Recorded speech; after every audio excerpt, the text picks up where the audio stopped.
Before the world knew Jesus of Nazareth, before he spoke with authority, before he confronted demons and cast out spirits, he was just a child who saw things he shouldn't see, a child who felt presences that adults ignored, a child who grew up in the shadows of a village where the sacred and the profane danced dangerously close.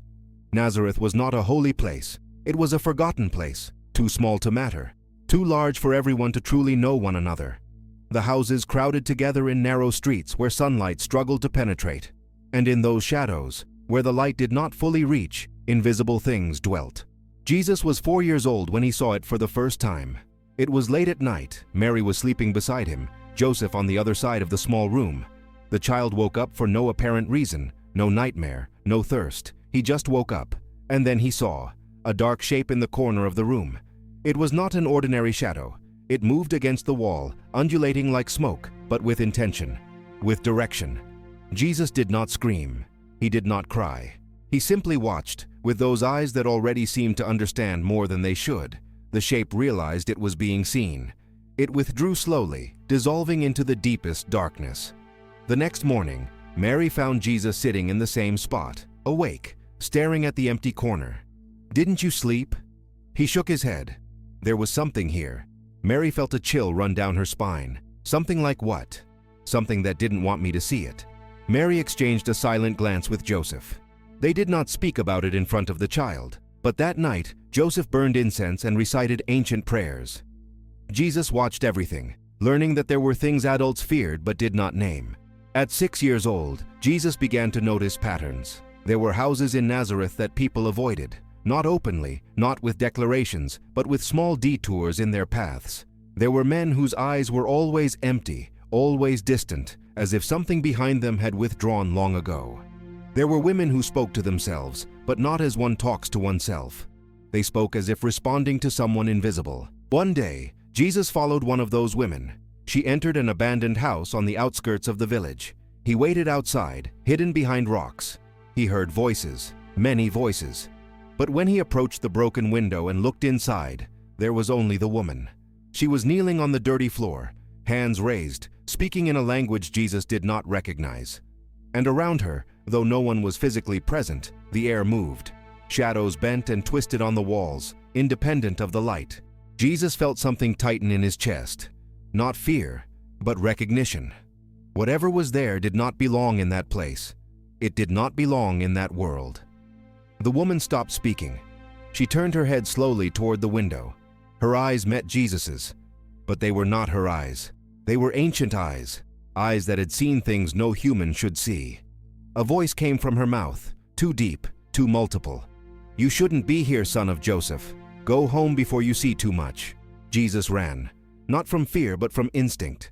When he got home, Mary was preparing bread. She looked at him and knew immediately that something had happened. "Where did you go?" "To the outskirts." "Why?" "I wanted to understand." Mary knelt in front of him, held his face in her hands. "Jesus, there are things in this world that are not for children to understand. But I see, Mother. I see, and they see me." Mary closed her eyes. This was her greatest secret anguish. "I know." Joseph came in at that moment. He heard the last words. He sat down heavily, like one carrying an inevitable burden. "He has the gift. Or the curse," Mary said. "It depends on what we do with it," Joseph replied, looking at Jesus. "Son, you will see things that other people do not see. You will feel presences.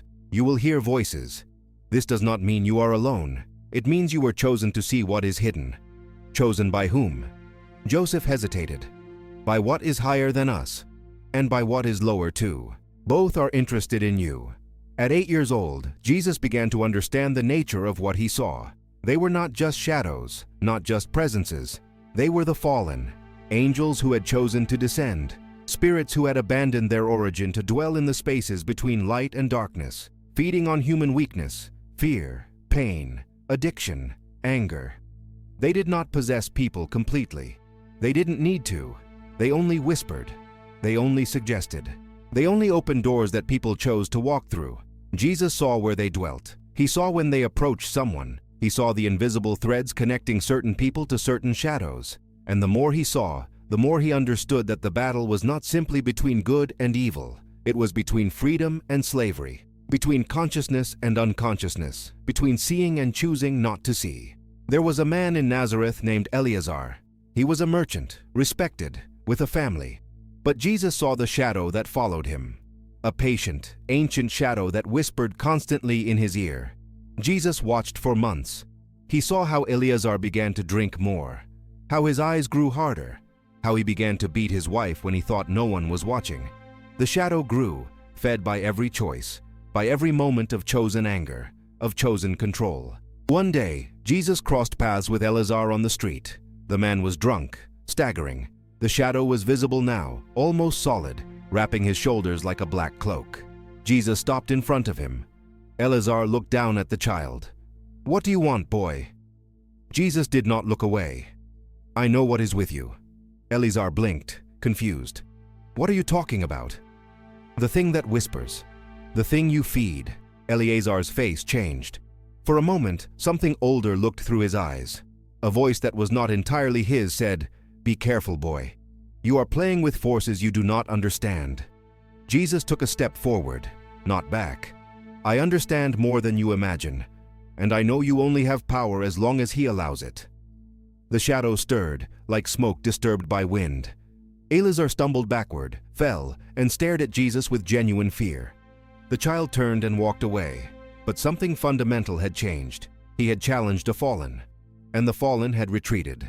That night, Joseph and Mary found him sitting outside, looking at the stars.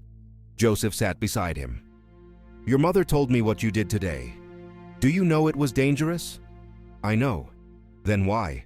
"Because someone needs to see them.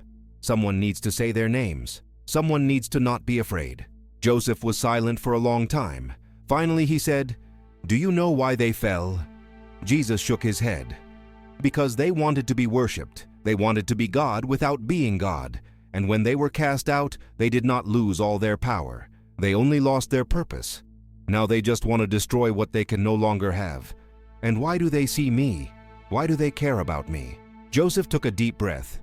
"Because you are a threat. Not now, but you will be. They know it. They feel it. That's why they watch you. That's why they test you. They are waiting to see if you will fall too." Jesus looked at his own hands, small, child's hands. "How can I fight something like that?" Joseph placed a hand on his shoulder. "First you learn to see, then you learn to name, then you learn not to fear. And when all that is within you, you will know what to do." The following years were of silent learning. Jesus did not speak about what he saw, but he saw constantly. He saw when the fallen gathered in certain places in the village, especially where there was ancient pain, unresolved trauma, anger passed down from generation to generation. He saw how they fed on certain thoughts, certain emotions. He saw that they were not omnipotent. They were parasites, powerful, ancient, intelligent, but limited. They needed invitation. They needed an opening. They needed humans to lower their guard. At 12 years old, before the trip to Jerusalem, Jesus had a definitive experience. He woke in the middle of the night and felt a massive presence over the village. He left the house quietly and climbed to the highest point in Nazareth. There, he saw clearly for the first time. The night sky was full of them. Not just a few, dozens, hundreds, winged shapes of shadow, circling, watching, occasionally descending to whisper in sleeping ears. The scale of the infestation shocked him. It was not Nazareth that was special. It was the entire world. They were everywhere. But then he saw something else. He also saw light. Not in the shadows, but in certain houses, in certain people, small flames of resistance, of chosen kindness, of love maintained against all logic. And he saw that where there was genuine light, the fallen could not remain. They withdrew. They circled around, but did not penetrate. The light did not destroy them, but kept them at bay. Jesus then understood the nature of the war. It was not a war of force against force. It was a war of choice against choice.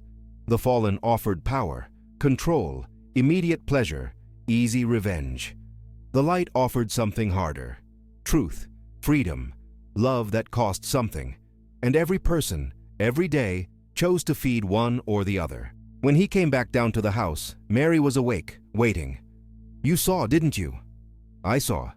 "Everything?" "Everything." She hugged him tightly. "I'm sorry." "Don't be," Jesus said. "Now I know why I'm here." Mary pulled away, looked at him. "You're still a child." "I know, but I won't be forever.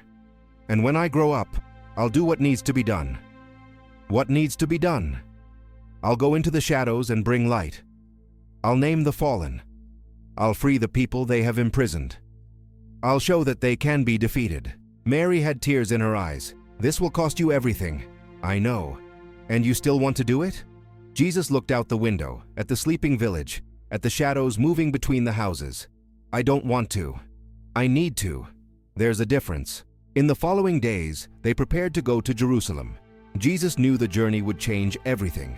He knew that there he would see the fallen in their strongest habitat, where religious power and demonic power intertwined dangerously. He knew he would begin to speak, to question, to challenge.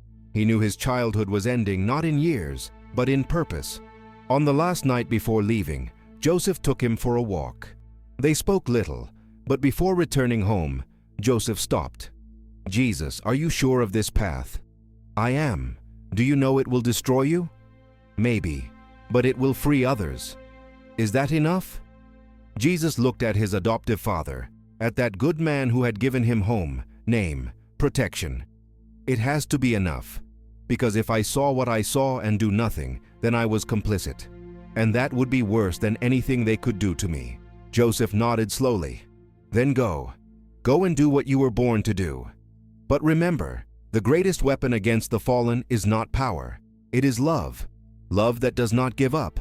Love that does not corrupt itself. Love that looks into the darkness and still chooses light." The next morning, Jesus left Nazareth, but he did not leave behind what he had learned in the shadows. He carried with him every vision, every encounter, every moment of revelation. He carried the knowledge that the world was infested, but not lost, that the fallen were real, but not invincible, that the war was ancient, but every generation had to fight it anew. And when, years later, he began to cast out demons, to free the possessed, to confront invisible forces with absolute authority, people wondered where such power came from. They did not know it came from childhood. It came from years of observing, learning, understanding. It came from a child who did not look away when he saw what others preferred to ignore. The war against the fallen did not begin when Jesus became a man.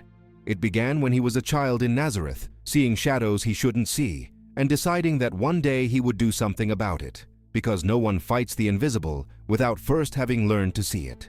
And no one defeats demons without first having understood how they operate, how they whisper, how they enslave. Jesus learned all this in the shadows of Nazareth, and that is why, when he finally stepped out of the shadow into the light, no darkness could prevail against him.